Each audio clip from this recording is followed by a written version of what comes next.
Hello दोस्तों, कैसे हैं आप सब। हमारी कहानियां देखने के लिए हमारे चैनल को सब्सक्राइब कीजिए और हाँ, बेल आइकॉन पर क्लिक करना मत भूलिएगा। बिलासपुर गांव में सतीश नाम का एक दूध वाला रहता है। वो बहुत ही ईमानदार और शरीफ था। उसके पड़ोस में ही उसका छोटा भाई राजेंद्र रहता था। वो भी दूध बेचने का ही काम करता था। राजेंद्र स्वभाव से बहुत ही तेज तर्रार और शातिर था। पता नहीं पिताजी को क्या सूझा जो ये गाय सतीश को दे दी। अगर वो ऐसा ना करता तो इस पूरे गांव में इकलौता दूध वाला मैं ही होता। सतीश बहुत अच्छा इंसान था। दिल लगाकर काम किया करता था और अपने परिवार के साथ खुश रहता था। वहीं राजेंद्र हमेशा गुस्सैल, अशांत और दूसरों का बुरा सोचने वाला इंसान था। अरे राजेंद्र, आ गए दूध बेचकर? हाँ भैया, आ तो गया। आपके सामने ही खड़ा हूं, दिखता नहीं क्या आपको? क्यों हमेशा इतना गुस्से में रहता है? कभी शांति से भी बात कर लिया कर। मुझे नहीं आता शांति से बात करना। अब मैं चलता हूं, आज मुन्नी के स्कूल में बुलाया मुझे। अच्छा ठीक है ठीक है। राजेंद्र अपने बड़े भाई सतीश को बिल्कुल भी पसंद नहीं करता था। हमेशा बाबूजी सतीश भैया की बढ़ाई किया करते थे और हर बार उन्हीं का पक्ष लिया करते थे। न जाने कौन सी बात है ऐसी इनमें, मुझे तो कुछ भी खास नहीं लगता। सतीश अपनी पत्नी नीतू और 2 बच्चों के साथ खुशी खुशी अपना जीवन यापन करता था। सतीश का सुखी और शांत जीवन राजेंद्र से देखा नहीं जाता था। आ गए अफरा तफरी करके? कहाँ थे सुबह से? तुम्हें इससे क्या मतलब? मैं कहीं भी घूमूं, घर पहुंचा नहीं कि कान खाना शुरू कर दिया। देखिए जी, मुझसे तो आप ऐसे उखड़े हुए स्वर में बात ना ही कीजिए तो बेहतर होगा। कह देती हूँ। हाँ, तुम मेरा दिमाग खाना बंद करोगी तभी तो मैं शांत हो पाऊंगा। आपसे तो बात ही करना बेकार है। अब मैं सीधे मुद्दे की बात पर आती हूँ। अब हमारे बच्चे बड़े होते जा रहे हैं, उनका खर्चा बढ़ता जा रहा है, लेकिन तुम्हारी आमदनी है कि अभी भी उतनी की उतनी ही है। ऐसे घर नहीं चलने वाला। तो अब क्या चाहती हो? डाका डालूं? चोरी करूं? अरे डाका डालने के लिए कौन कह रहा है। मैं तो बस ये कह रही हूँ कि दूध बेचने से काम नहीं चलेगा। साथ में सतीश जेठ जी की तरह खेतीबाड़ी का काम भी किया करो। इस कड़ी धूप में मुझसे नहीं होती खेतीबाड़ी। धूप का काम करके बीमार पड़ना है क्या? सतीश भाई साहब को देखिए, वो तो आपसे बड़े हैं, फिर भी कितने मेहनती हैं। तो फिर आप भी उनके जैसा बनने की कोशिश क्यों नहीं करते? हो तो दोनों सगे भाई, लेकिन फिर भी कितना अंतर है दोनों में। बस तुम्हारे मुंह से ही यह सुनना बाकी रह गया था। बाकी सब तो उस सतीश की तारीफ करते नहीं थकते, जो अब तुम भी उसके गुणगान कर रही हो। अगर इतने ही अच्छे लगते हैं तो तुम भी चले जाओ उनके पास। ये कैसी बातें कर रहे हैं आप? कुछ भी ना सोचते हैं ना समझते हैं, जो भी मन में आता है बोल देते हैं। जाइए, मुझे नहीं करनी आपसे बात। न जाने क्या देख लिया इस पूर्वी ने उस सतीश भाई साहब में। अब कुछ ना कुछ तो सोचना ही पड़ेगा। राजेंद्र सारी रात बैठकर अपनी आमदनी बढ़ाने के बारे में सोचता रहता है। कैसे अपनी आमदनी को बढ़ाया जाए जिसमें समय भी ज्यादा न लगे और आमदनी भी हो जाए। फिर उसके मन में चोरी का विचार आता है। चोरी? हाँ, ये तो अच्छा आइडिया है। कल जब लोगों के घरों में दूध देने जाऊंगा तो सबके यहाँ से थोड़ा थोड़ा कुछ चुरा लूंगा। अगले दिन सवेरे दूध निकालने के बाद जैसे ही राजेंद्र ग्राहकों के घरों में देने जाता है तो वो हर किसी के यहाँ से छोटा मोटा सामान चुपके से उठा लेता और बाजार में जाकर बेच आता। सिर्फ 300 रुपए? इस काम से कुछ खास लाभ नहीं हो रहा। कुछ और तरकीब सोचनी पड़ेगी। एक दिन जब राजेंद्र दूध बेचकर वापस आ रहा होता है तभी उसकी नजर सतीश पर पड़ती है। मुखिया उससे दूध लेते हुए कह रहा था, वाह भाई वाह, तुम बहुत अच्छा दूध देते हो। मेरे घर में तो सभी तुम्हारे दूध की तारीफ करते हैं। जी, मिलावट वाला काम मेरे बस का नहीं, और न मिलावट करना मुझे पसंद है। बाकी मेरी गाय तो है ही। बस यूं समझ लीजिए कि बाबूजी का आशीर्वाद है हम पर। बात तुम्हारी बिल्कुल सही है। अच्छा, अब मैं चलता हूँ। कल भी मेरे लिए 2 किलो दूध बचा कर रखना। जी जी बिल्कुल। राजेंद्र चुपके से दोनों की बातें सुन रहा होता है। तभी उसके दिमाग में एक आइडिया आता है। वो खुशी खुशी घर जाता है और अगले दिन सवेरे तड़के उठकर वो सतीश के निकाले हुए दूध में मरा हुआ चूहा डाल देता है। मुखिया जैसे ही दूध लेने के लिए आता है तो दूध डालते वक्त उसके बर्तन में मरा हुआ चूहा आ जाता है। ये देखकर मुखिया बहुत गुस्सा होता है। सतीश, क्या है ये सब? कल ही मैं तुम्हारे दूध की तारीफ कर रहा था और आज उसमें ये सब क्या है?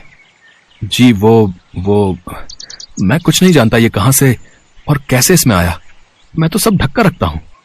आज से मेरे यहाँ तेरे घर से दूध नहीं आएगा बिल्कुल भी। हाँ, ऐसे ही राजेंद्र कभी सतीश के दूध में से आधा दूध निकाल लेता और बाकी बचे हुए दूध में पानी की मात्रा अधिक डाल देता और ऊपर से उसमें मक्खी, चूहा, मेंढक डाल देता, जिससे कि सतीश के ग्राहक घटने लगे और राजेंद्र के बढ़ने। राजेंद्र पहले तो अपना दूध बेच कर आता और फिर सतीश के चुराए हुए दूध को बाजार में बेच आता और खूब मुनाफा कमाता।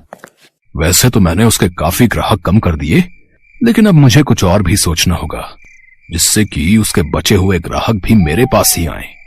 अब तो मेरे पास एक ही उपाय है और मैं उसे भी करूंगा। मेरा ये उपाय काम कर गया तो फिर इस गांव में इकलौता मैं ही दूध बेचने वाला हूंगा और सभी ग्राहक मेरे पास ही आएंगे। फिर तो मेरी चांदी ही चांदी। अगले दिन सुबह जल्दी उठकर राजेंद्र सतीश के दूध में जहर डालकर आ जाता है। इस बात से अनजान सतीश सभी ग्राहकों को दूध बांटने जाता है, जिसे पीते ही कुछ की मृत्यु हो जाती है तो कुछ अस्पताल में भर्ती हो जाते हैं।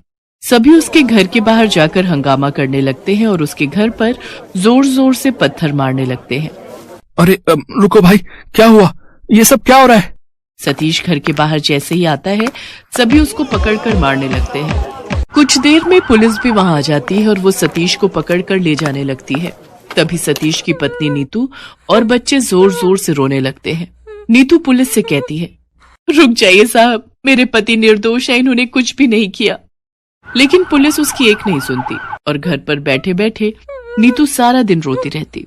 एक दिन वो सोचती है, आखिर कौन है वो जिसे इनके जेल जाने से फायदा हो सकता है। तभी उसका ध्यान राजेंद्र पर जाता है और वो उस पर नजर रखनी शुरू कर देती है। अब गांव में इकलौता राजेंद्र ही दूध वाला था। उसकी अब खूब कमाई होने लगी थी। वाह वाह वाह, उस सतीश के जेल में रहने से मुझे कितना फायदा हो रहा है। मेरी कमाई दुगनी हो गई। अब तो राजेंद्र खूब खर्चा करता, जेब में खूब पैसे लेकर घूमता। अब बोलो पूर्वी, मैं उस सतीश से बेहतर हूं कि नहीं? देखो देखो अब कितनी कमाई हो रही है, हैं? अगर ऐसे ही कमाई होती रही ना तो कुछ दिनों में मैं हमारे लिए एक नया घर ले लूंगा, बड़ा वाला। हाँ जी, ये तो कमाल ही हो गया। आपकी कमाई तो अब खूब अच्छी हो रही है।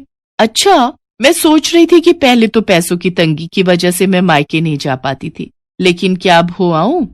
हाँ हाँ, क्यों नहीं, जितने दिन रहना चाहती हो रहो, अब मैं बहुत खुश हूँ। अगले दिन पूर्वी नीतू के पास जाती है और उससे कहती है, भाभी मैं कुछ दिनों के लिए मायके जा रही हूँ, क्या आप इन्हें खाना बनाकर दे देंगी? हाँ हाँ पूर्वी, क्यों नहीं, ये भी कोई कहने की बात है। रात को जब नीतू राजेंद्र के लिए खाना लेकर आती है तो देखती है कि राजेंद्र नशे की हालत में होता है। अरे भाभी, आप यहाँ? हाँ, खाना देने आई हूँ। रख दीजिए। वैसे एक बात पूछूं, आपको और बच्चों को सतीश भाई साहब की याद तो बड़ी आती होगी ना? अब आपको पता है उसको जेल किसने भेजा? मैंने। आपने? जी बिल्कुल सही सुना आपने, मैंने। लेकिन क्यों? मैंने ही तो उसके दूध में जहर मिलाया था ताकि उसको जेल हो जाए और मुझको मुनाफा। इसके बाद नशे में धुत राजेंद्र बिस्तर पकड़कर सो जाता है। नीतू घर में छानबीन शुरू करती है, तभी उसकी नजर जहर की शीशी पर पड़ती है। इसका मतलब राजेंद्र ने ही जहर मिलाया था। अभी तो इसने नशे की हालत में सच उगल दिया, लेकिन सवेरा होते ही ये गांव वालों के सामने मुकर जाएगा। मुझे सबूत के तौर पर उस आदमी को ढूंढना होगा जो इस गांव में जहर बेचता है। अगले दिन नीतू उस आदमी से मिलती है जो जहर बेचता था। फिर सभी गांव वालों को साथ लेकर सीधा मुखिया जी के पास जाती है। राजेंद्र भी वहां होता है। लेकिन किसने फंसाया उसे? मेरे पति को फंसाने वाला कोई और नहीं बल्कि ये राजेंद्र है। पर ये तो सतीश का छोटा भाई है, वो ऐसा क्यों करेगा भाई? आइए भाई साहब, आगे आइए और बताइए, ये जहर की शीशी आपसे किसने ली थी? जी ये जहर मुझसे राजेंद्र जी ने लिया था। जिस दिन राजेंद्र ने ये जहर लिया था उसके अगले दिन ही ये घटना घटी थी। राजेंद्र क्या कह रही है नीतू? क्या ये सब सच है? मुझे माफ कर दीजिए मुखिया जी, ज्यादा पैसों के लालच में मैंने ये सब किया ताकि मेरी कमाई अच्छी हो जाए। अभी के अभी राजेंद्र को जेल भेजा जाए भाई, है? और सतीश को छुड़वाकर इज्जत के साथ गांव वापस लाया जाए और आज के बाद इस गांव में कोई भी जहर नहीं बेचेगा। अगर कोई ऐसा करता पाया गया तो उसे दंड दिया जाएगा। राजेंद्र को गिरफ्तार कर लिया जाता है और सतीश को इज्जत के साथ गांव में वापस लाया जाता है। सभी गांव वाले सतीश से माफी मांगते हैं और वापस से सतीश से दूध लेना शुरू कर देते हैं। हेलो दोस्तों, कैसे हैं आप सब? हमारी कहानियां देखने के लिए हमारे चैनल को सब्सक्राइब कीजिए और हाँ, बेल आइकॉन पर क्लिक करना मत भूलिएगा।